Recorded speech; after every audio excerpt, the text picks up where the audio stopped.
Assalamualaikum warahmatullahi wabarakatuh. Halo teman-teman, perkenalkan nama saya Nurul Devana dengan NIM 2014-2011-854, Prodi S1 Ilmu Keperawatan, Stikes Generalita Sudama Medan. Baiklah, dalam video kali ini saya akan menjelaskan sedikit tentang pengertian terapi komplementer yang berjenis terapi homeopati. Mari kita bahas. Sebelumnya, apakah teman-teman tahu apa itu terapi komplementer? Jadi, saya akan menjelaskan apa itu terapi komplementer. Terapi komplementer adalah terapi tradisional yang diberikan sebagai pendamping pengobatan modern. Jadi, terapi komplementer ini terapi pendampingnya teman-teman. Nah, di sini saya akan memberikan edukasi tentang salah satu terapi komplementer, yaitu terapi homeopati. Sekarang mari kita bahas apa itu homeopati.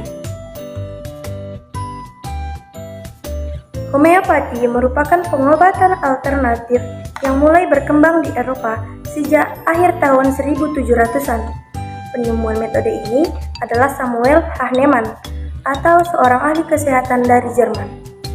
Nah, jadi pengobatan homeopati adalah metode penyembuhan dengan menggunakan larutan dari bahan alam yang berasal dari tumbuhan, hewan, maupun mineral. Kemudian diencerkan sehingga dosis yang sangat rendah. Pertama kali datang ke tempat pengobatan, praktisi homeopati akan melakukan pengkajian secara keseluruhan mengenai riwayat kesehatan, pola makan, pola tidur, suasana hati, dan juga keadaan emosi yang dialami saat ini.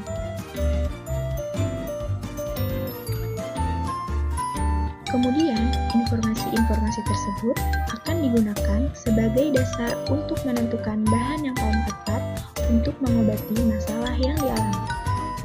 Setelah itu, praktisi akan memberikan instruksi mengenai penggunaan obat dan meminta pasien untuk menjalani kontrol jika diperlukan.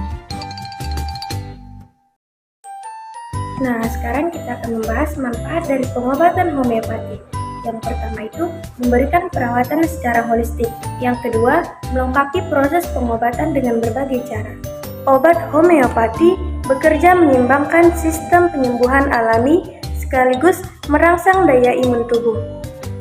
Nah, prinsip pengobatan homeopati bukan untuk mengatasi atau mengobati penyakit, melainkan untuk meningkatkan daya tahan tubuh.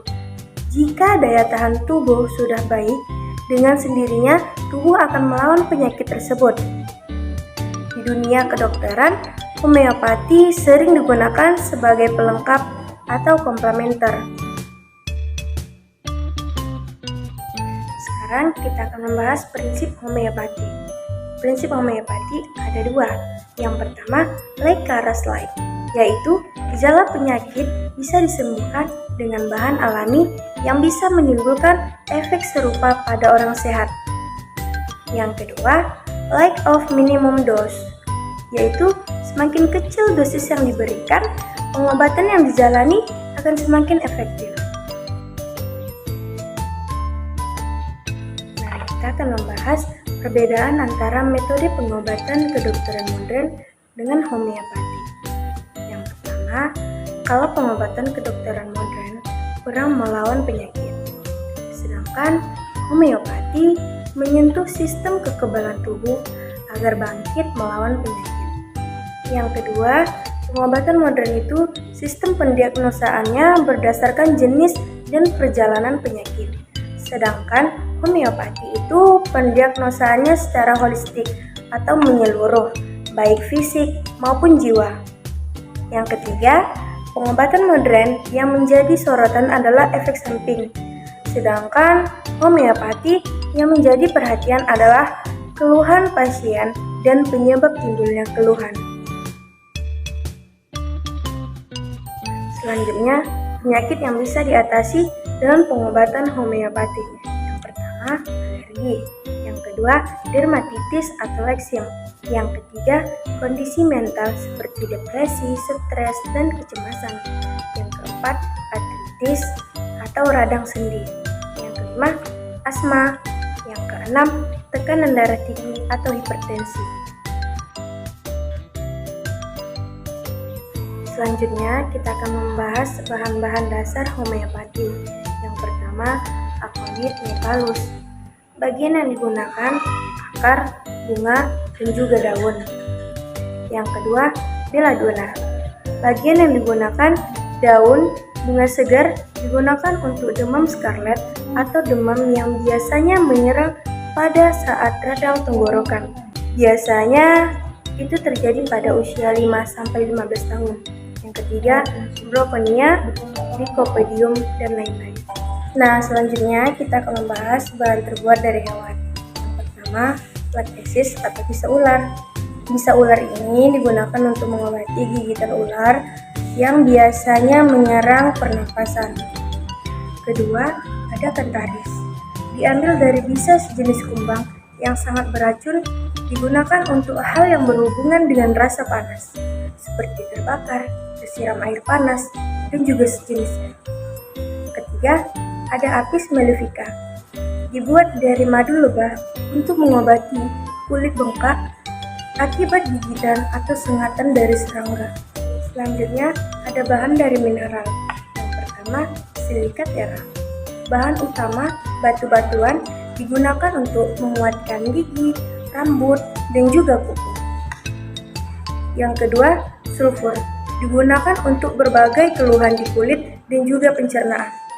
Yang ketiga, kalkar. Bagian kerang yang mengkilap. Obat ini bekerja pada tulang, gigi, keluhan nyeri punggung, persendian, tulang patah, dan juga nyeri gigi. Selanjutnya, kita akan membahas contoh bahan yang dapat dijadikan obat homeopati. Yang pertama, Allium cepa.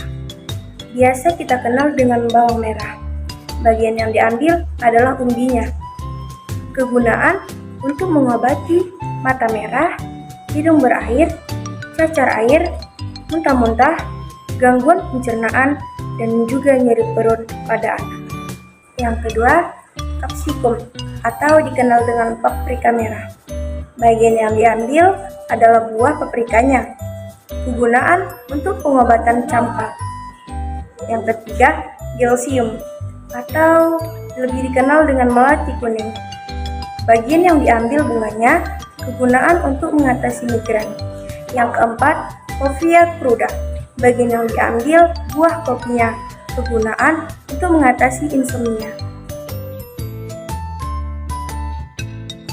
Nah, di sini ada contoh obat homeopati. Yang pertama, Oironcali fosforicum. Obat ini untuk mengatasi sakit kepala. Yang kedua, Natrobio alergi dan sinus. Obat ini untuk alergi sinus. Yang ketiga, Natrobio CNV. Obat ini untuk pilek dan flu pada anak. Sekarang kita akan membahas aturan minum obat homeopati. Obat homeopati diminum dalam keadaan perut kosong minimal 30 menit sebelum atau sesudahnya. Jangan makan atau minum apapun. Apabila setelah minum kopi, makan sambal, atau menyikat gigi menggunakan pasta gigi, waktu yang baik adalah 1 jam untuk meminum obat homeopati. Sekarang kita akan membahas cara penyimpanan obat homeopati. Obat homeopati harus disimpan di tempat sejuk dan juga kering, dalam botol yang tertutup rapat, dan hindarkan dari cahaya matahari secara langsung. Karena obat ini mudah menguap karena adanya peningkatan suhu udara. Dan obat ini harus disimpan tersendiri dalam botol-botol yang terpisah, sehingga apabila diperlukan dapat dicampurkan. Tapi dianjurkan agar tidak menyimpan obat yang dicampurkan dalam jangka waktu yang panjang. Nah, walaupun ada resep obat tertentu, jika dicampurkan tidak menimbulkan efek negatif. Tetapi ada beberapa obat tertentu memiliki sifat alami, saling berlawanan dengan obat lainnya, sehingga saling menghilangkan khasiat obat, maka tidak boleh dicampurkan. Baiklah, sekian dari penjelasan saya tentang terapi komplementer yang berjenis homeopati. Semoga apa yang saya sampaikan tadi bermanfaat untuk kita semua. Saya mohon maaf apabila salah kata. Saya akhiri. Assalamualaikum warahmatullahi wabarakatuh. Dadah.